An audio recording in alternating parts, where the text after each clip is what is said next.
There are many compelling reasons for asking in person, and these have driven me throughout my career, even when asking in person was not in my comfort zone or what I most wanted to be doing. Perhaps the most compelling reason for asking in person comes from some research Kent Dove of the Indiana University Foundation did many years ago on the effectiveness of different types of asking. Not surprisingly, he found that direct mail asks had a 2% return. We know they are a shot in the dark, though over time you can create an annuity by investing in a direct mail program. Phone solicitations have a 25% return. This doesn't include cold calls. These are calls from your alma mater, your place of worship, or another organization you care about and support already. 25% of these calls result in a gift. But Kent found that 75% of all in-person asks result in a gift. That's 3 out of 4 asks. Those are incredible odds. One of the key reasons asking in person is so effective is that when you are in person with someone, you create a sense of empathy that simply isn't there by mail or by phone.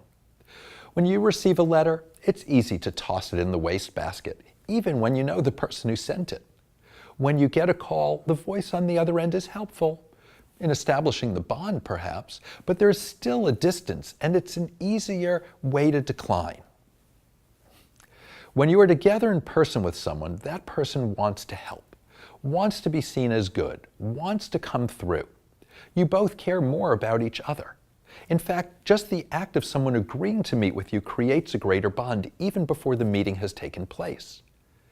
Asking in person is the best way for you to get to know someone better. In person, you can have richer discussions. In person, it's more likely you'll have someone's undivided attention. You can gauge how people react to what you say. You can watch their body language. The charitable giving statistics are also very compelling. In 2015, more than $373 billion in charitable gifts were made in the United States. How much do you think came from individuals? You might be surprised. According to Giving USA, in 2015, 71% of all charitable gifts were made outright by individuals. Another almost 9% was given by individuals through bequests. That alone is 80% of all charitable gifts. But in fact, half of all foundation gifts are individual and family foundations, where the decisions are made by individuals representing their own money. So the total amount of giving by individuals is close to 88%. And we know that the largest gifts come from asking in person.